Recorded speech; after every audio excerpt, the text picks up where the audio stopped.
অটিজমে আক্রান্ত রোগীরা সামাজিক কর্মকাণ্ড থেকে নিজেকে গুটিয়ে রাখে আর হয় আত্মকেন্দ্রিক মনোভাবের। তাই সাধারণ বুদ্ধি প্রতিবন্ধিত্ব আর অটিজমকে একইভাবে দেখার সুযোগ নেই।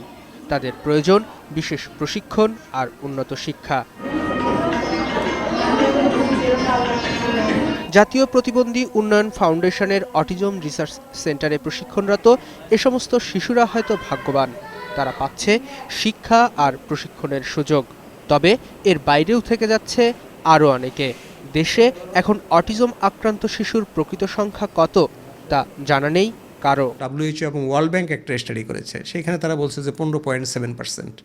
সুতরাং এটা একেবারে একটা বিভ্রান্তিকর অবস্থা যে প্রতিবন্ধী মানুষের সংখ্যা কত, এবং সেই হিসাবে অটিজমে আক্রান্ত মানুষের সংখ্যা এটা আসলে সরকারের কাছে জানা নাই। আমরা যারা বেসরকারি সংগঠন কাজ করি আমাদের কাছে কোনো তথ্য নাই, সঠিক কোনো তথ্য নেই এবং সম্ভবও হবে না এই পর্যায়ে।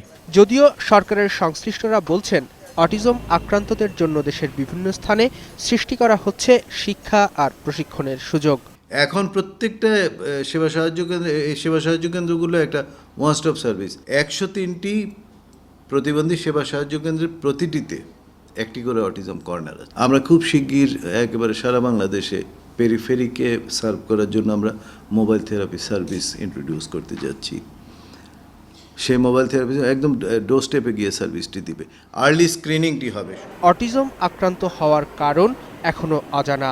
তবে বিভ্রান্ত না হয়ে সঠিক সময়ে তা নিরূপণ করা গেলে প্রশিক্ষণের মাধ্যমে আক্রান্তদের ফিরিয়ে নেওয়া সম্ভব সমাজের মূলধারায়। জাহিদ জন, 21 টেলিভিশন, ঢাকা।